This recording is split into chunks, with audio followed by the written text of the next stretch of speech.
Can a Democrat win a district Donald Trump carried by a landslide? Well, that's the question at the center of my conversation with Sam Forstag. He's a Democratic populist running one of the reddest congressional districts in America.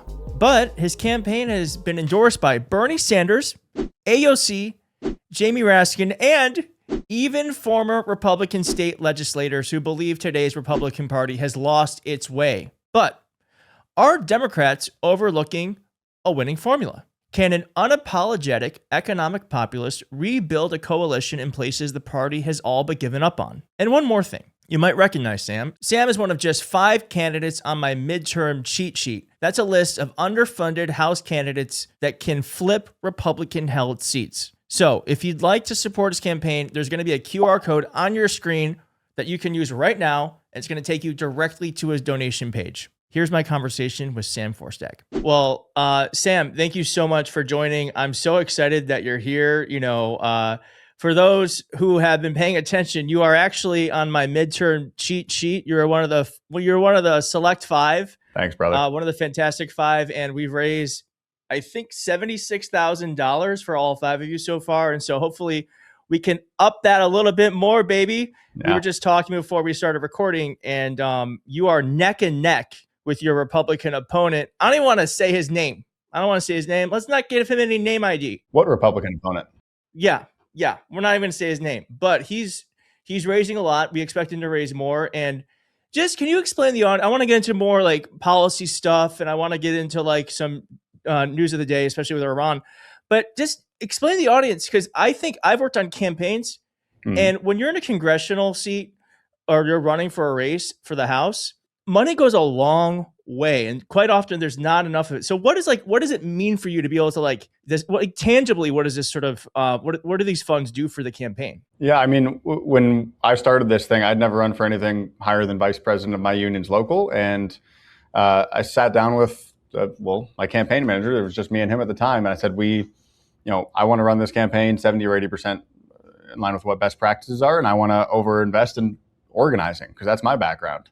And that's how I see the only path to actually rebuilding a coalition, bringing people across, like showing people that we're humans and not just something with horns that you see on Fox News. So what it means for us right now is we're hiring a field organizing director for the entire Western District. That's 150,000 square miles, the most beautiful 150,000 square miles you could find in Western Montana, a native vote director for the 2 tribal reservations that we have in this district, and then field organizers. It's a lot of people. It's paying for people to get on the ground, knock doors, get volunteers organized.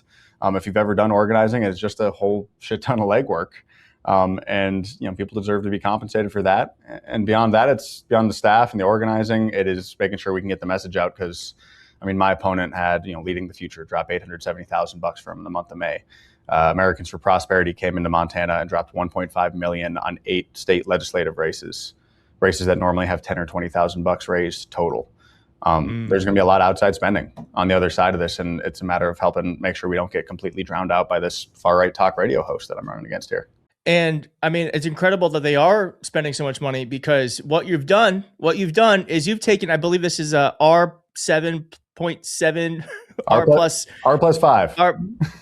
5 district, and you are making it competitive. And so they have to spend. So it's actually a great sign that they feel like they have to invest to get the Republican to be competitive, because you're doing something that not a lot of Democrats can do, which is you're making Republicans compete on their own turf.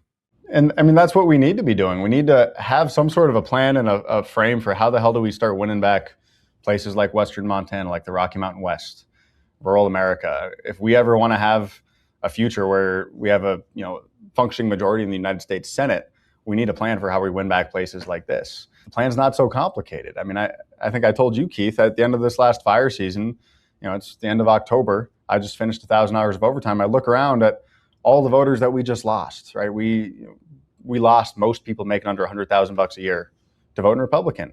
In a state like Montana, where we have one of the highest union densities in the country, 47% of voters, union member voters, voted not for Democrats. And those used to be the core of who our party are, working people and union members, and then young people who stayed home or swung to the right. And people like a lot of the guys I work with who swung to the right, started listening to people like Charlie Kirk because they didn't see any cause for hope in a politics that has not help the fact that we got, what, one or two generations of people who cannot conceive of owning a home in a place like Montana, where housing prices have doubled or tripled or worse in a lot of the cities in this side of the state. If we want to win those people back, well, let's start running folks from these groups. If we want to win back union members, let's run our first union member in over a decade in this state. If we want to win working people, let's give working people a chance to go fight for ourselves in Washington. Now, I'm going to say the audience, there's a group of people who cannot ever imagine voting for a Republican. So I think you can give us some great insight here. You can be an anthropologist and explain to the audience, why is it that working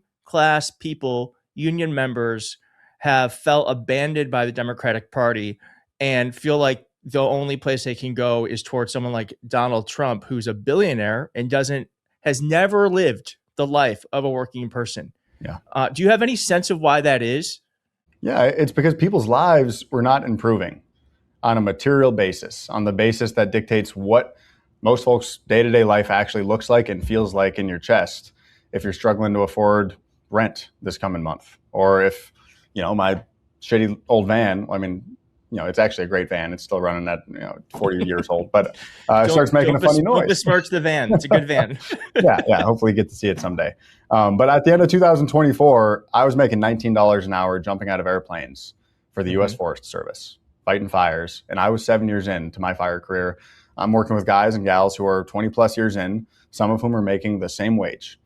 And if you're in Missoula, well, at the end of 2024, you're lucky if you can find a house for less than $500,000.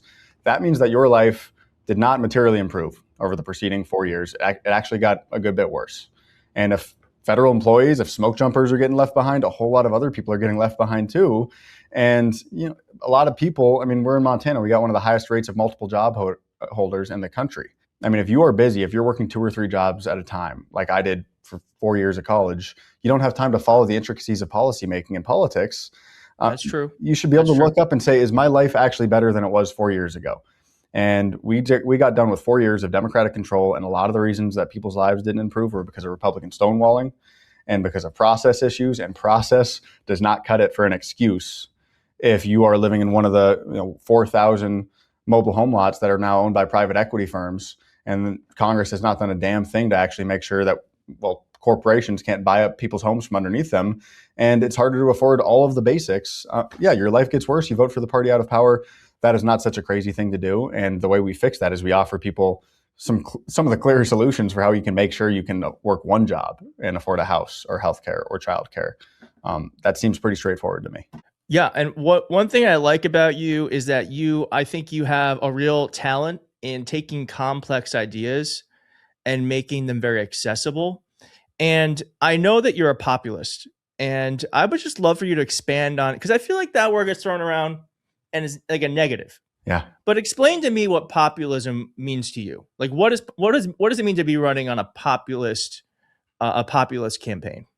I think populism is not such a dirty word, or it should not be. Like, populism is how democracy is supposed to work in large part. It's a government that actually is of the people and for the people. And truly, some of the frustrations that I have, that a lot of people who might have voted for some of these schlubs who are tearing everything down have, is you look at who's actually making it into the halls of power right now.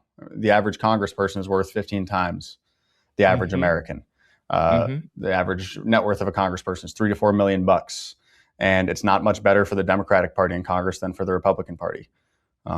Should the average age of a congressperson, 56, 58 years old. Somehow the Democrats have become the older of those two. All of these are fundamental failures of representation.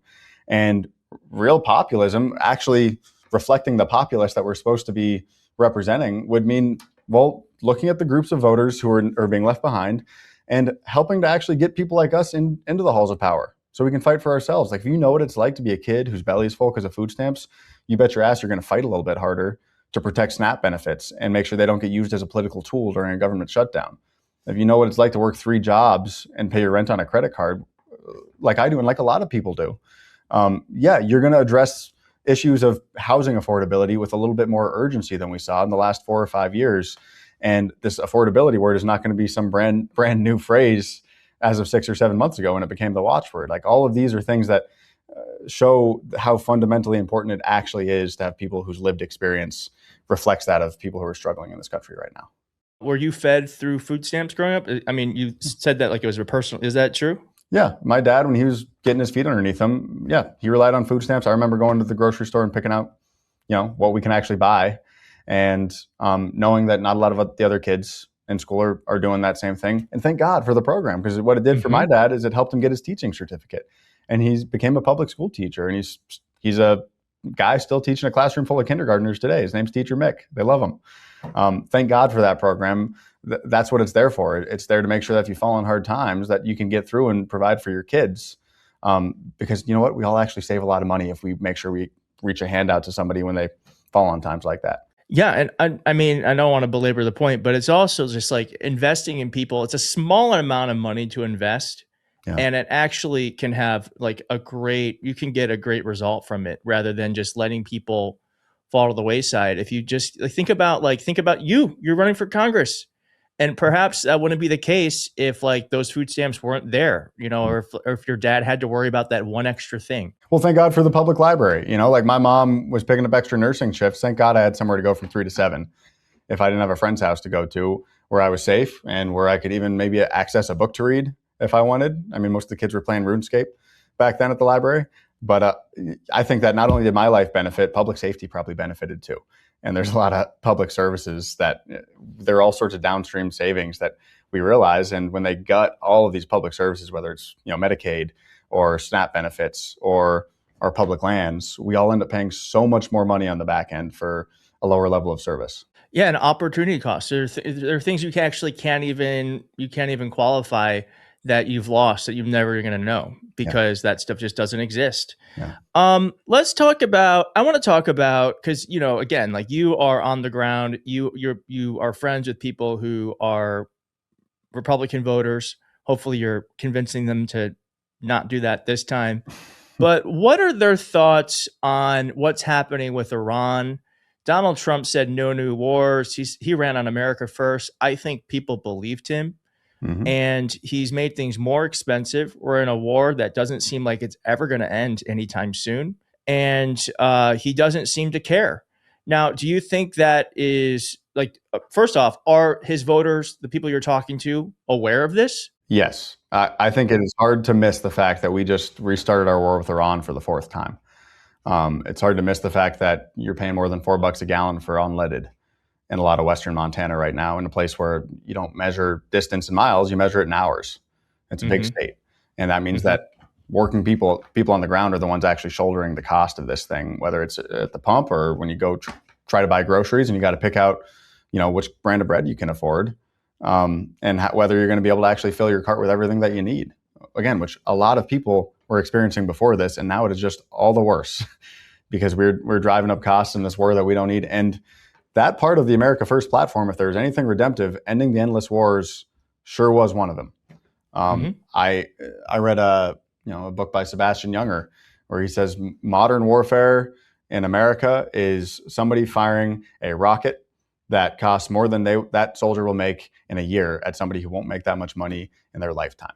And that was 10 years ago, maybe 15 years ago. I mean, war is a burden that the working class has always carried, and that the wealthiest people in this country have always been the ones to choose and prosecute. And we don't have to accept that. We should not accept a world where they're asking for $300 billion for war and telling us that we got to cut Medicaid to be able to afford it. I mean, that's the scale of resources that we could be paying for universal childcare and pre-K with for an entire decade. I don't think there's anybody I've met in Western Montana that would rather be choosing to go to war in Iran and blowing that place up and then spending $300 billion to clean up our own mess instead of making sure they have somewhere safe to send their kids so they can afford to go to work. I obviously agree with you, but I'm wondering, like, do you feel like that message is resonating with Montana voters, people who would maybe typically not agree with someone who has a D next to their name? Yes, I think people are pissed about the war. I have people who voted for Trump or for Harris or didn't vote at all, which it's all three of those folks that we need to be reaching out to right now. And a question I got a lot of the times in our primary, which, we had a crowded primary. There was 4 great candidates. It was a great story. We came from behind and won that thing. But a lot of people would ask me at events, well, if you got coworkers or union members who voted for these schlubs, do they see that they were wrong? And I think that is just coming at this thing from entirely the wrong angle. Like, people are pissed that we're at war with Iran. They're pissed that, the people in power are protecting folks on the Epstein files, of all things. That doesn't mean you're excited to be a Democrat right now. That just means that you're still angry with both parties, and that even the guy who came and told you one piece of truth about the system being broken, well, it turned out he was lying to you too. And I just think, again, it comes back to, like, how do we fix this? Well, we send people who've actually got skin in the game to Washington, people who are pissed because it's not just an abstract concept in a book. What happens if you cut SNAP benefits? It's something that you felt deep in your chest and carried around with you, because that's what the daily experience of being a working person in this country is. Yeah, I mean, I have like core memories of my dad having to decide whether how he's going to make $20, pay for gas, and feed us. I remember this very, very distinctly. Yeah. And I don't listen, I don't think there's anything wrong with becoming successful and making a lot of money. I also don't think necessarily that means you should be able to you're the most qualified person to lead us. I actually think we need more people who knows what it means to lack. Yeah. There is I don't know if you've ever experienced this, but I didn't have healthcare for a very long time. And there's a specific kind of anxiety of when you don't have healthcare, you can't afford to go to the doctor, and you're sick. And you're like, all right, do I wait this out? Do I have to go and get the bill? And I just don't think many people in Congress understand what that feels like. And I just think that's why I'm a big fan of yours, obviously, because you're fighting for all the things that I think need to be fought for, but also because you just understand why it's so important to fight for them. Yeah, I've had that same experience. And I mean, again, a lot of the ways that I'm talking about issues as we're traveling across Western Montana is all the fruit is hanging so damn low right now. I mean, they have cut so many of the basic public services that people depend on, to the degree that, well, the things we're fighting for are all right at the confluence of what is actually compassionate, like what would help someone like you or me as that kid, and what's actually cost effective. I got into this because they cut a quarter of the Forest Service in Montana, where I was working as a smoke jumper, and they mostly cut the lowest paid workers. And when you got your public lands agencies, you know what ends up happening? Well, now we have a 63% reduction in fire mitigation work that happened last year here in Montana. And now we have a busy fire season coming, and everybody's choking. Was that because of Elon Musk, those cuts? Yep, that was Doge. It was the fork in the road, the DRP, the Valentine's Day massacre, where they fired 360 people in one day. Wow. And when they did that, you know who they were? 85% of them in Montana were making less than $19.70 an hour. There are massive inefficiencies in the federal government. I have seen them. The inefficiencies are not the people, and it's certainly not somebody making $12 an hour swinging a tool in the woods. The inefficiencies are not the people. I love that. Yeah, and you know what the inefficiencies are? It's what happens when you cut those people. And what happens is I parachute into a wildfire, and I am told that we're not going to be able to get ground resources for 2 or 3 days. And so I'm forced to call in a large air tanker of fire retardant. And that costs all of us $7,000 a drop as taxpayers. And you know where that money goes? Well, it goes into a pocket of somebody who just happens to be a United States Senator, Tim Sheehy, who owns a aerial firefighting contracting company and is the third richest man in the United States Senate. Those are the inefficiencies. It's the corruption that is right out in the open from the people at the highest levels of power right now. And somebody is leeching off the government. It's not poor and working people. It is an incredibly small slice of incredibly wealthy people getting incredibly wealthy off of all of our pain, and we're all paying for it. And I just want to double tap on that, because let's just keep in mind, it was the first ever trillionaire who decided to cut jobs for folks making $19 an hour or less. Yeah. That's just, it's just beyond offensive. It's just, and it's disgusting. It's just disgusting.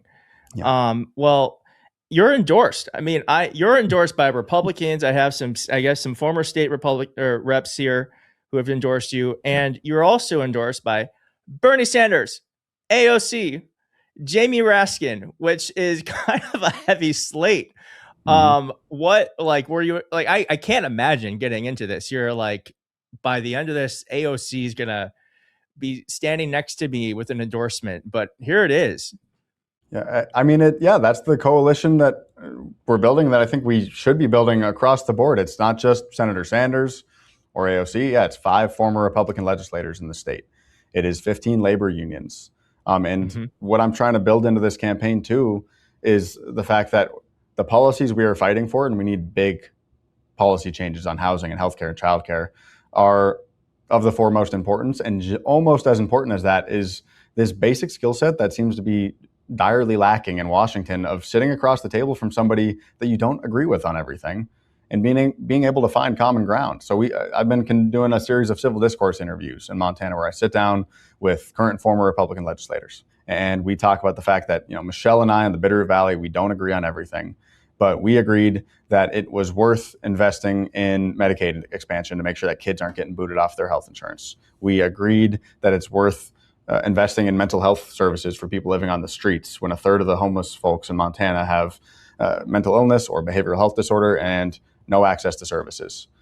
Not just because it's the compassionate thing to do, but because we actually save a lot more if we invest up front to get somebody case management work or basic mental health care than if we wait until they get tied up in the carceral system and they end up in the state prison and then they get dropped off after that behind the dumpster at the Butte Rescue Mission, which is actually what happens terribly, tragically in Montana.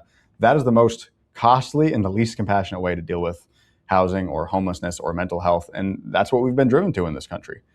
So let's invest up front. Let's save a lot of money on the back end. Let's get people the basic care that they need, because it's the right thing to do and it's the cost-effective thing to do.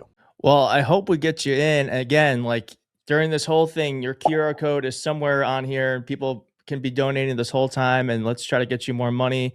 Let's make sure you have like as much of a fighting chance as possible. Imagine Sam Forstag with all of this, with the power of Congress behind him. Imagine that for a minute. I'm going to imagine it. It seems we can do it. It seems like we can do it, and it would be awesome. It would be awesome. So, and if not this year, then when? This would be a big blue wave year. We are the change we've been waiting for. And yeah, I think it's important to remind people that Congress or politics is not just something for the rich and powerful. It's not just something for them. This is something that we can do and that we need to do if we want to fix this thing. Like, it's just like when you're one of the first people on the ground on a wildfire, nobody else is coming. Like, it is up to us to fix this. We got to do it ourselves. And I mean, if we got time, I'd love to share a smoke jumper story with you, Keith. Please. We have plenty of time. Okay. I mean, if jumpers are notorious for anything, it's taking a captive audience and telling tall tales. Okay. But a story I've been telling people on the trail for months now is I probably jumped my last fire this last summer because I had to resign from the Forest Service to run for this. You can't be a federal employee running for partisan political office. And my second to last fire, I jumped late last September. It was in northern Washington, just outside the Enchantment Mountains and Wenatchee. Beautiful, rugged, steep as hell country. And the 6 of us were on that fire. It's a lightning bust, which means there's been a lot of starts. And it was our 3rd fire that we jumped in 9 days. And at the end of the 3rd shift on that fire, we had that 5.5 acres pretty well wrapped. You stop a fire by running chainsaws and cutting out the fuel in front of it by digging a ditch in the woods. So when the fire burns up to that line, it's got nothing left to burn. And we didn't have great line, but we had line, and there's rain on the forecast for the next morning. And so 5 of us huddled up and we said, maybe we should break for camp. It takes an hour just to get back to camp. Let's go make some dinner because we're so tired and we are so hungry. And the jumper in charge, her name's Cameron. She's the first gal to make it through smoke jumper rookie training up at the Alaska Smoke Jumper Base in over a decade. And she got on the radio and she said, no, you're not, because weather is not a firefighting tactic. And that was the most frustrating thing I could have heard in that moment because I was so tired and so hungry. But Cameron was right. Weather is not a firefighting tactic. And you look around at how pissed people are at the fact that our lives are not getting better, that gas is more expensive, that we're going to another war. And it feels like rains are coming. It feels like there might be a blue wave coming. But if we run these elections just planning to ride some blue wave, then we have not won in a meaningful way. Like, we have to start running in a way that we're going to actually bring back working people or union members or young folks into our coalition and say that's the kind of Democratic Party we want to have. And we're going to do something different to make it so, because sometimes the rains don't come. So when Cameron said that, we swung our tools and ran our saws for another 3 hours, and it sucked and I was beat to hell, but we made sure that there was 3 feet of saw cut all around the fire and 18 inches to mineral soil. And that if the rains didn't come, it wasn't going to jump our line. And that's what this campaign is about too. Like, this is about doing something different. And I really appreciate you having me on because, yeah, if we want the rains to come, we got to bring our own damn rain. I love that. I'm so glad you told us that story. And you're right. Like, this isn't, I've been saying this the entire time, this entire year, is that this isn't just about electing Democrats. This is about electing better Democrats. Yeah. That's what this is about. Yeah. And that's, to me, what you represent. You're not just more the same. You're an evolution of something that needs to change. And so I just can't impress upon people enough that if we want to change this party, it begins with us. It doesn't begin with the leaders. It begins with us. And thank God you put your name out there. And I want to do everything we can to get you over the finish line. And I do believe we are going to try to do some sort of get out the vote thing in the fall. So stay tuned for that. Stay tuned for that. And in the meantime, it's samformontana.com, all spelled out if anyone wants to learn more. All right. Well, thank you, Sam. Hopefully we get to see you again before the election. And I'm wishing you so much luck. And if you ever need anything, please just let me or the team know. And we are totally behind you. Thank you, brother. Yeah, let's win this thing. Talk soon.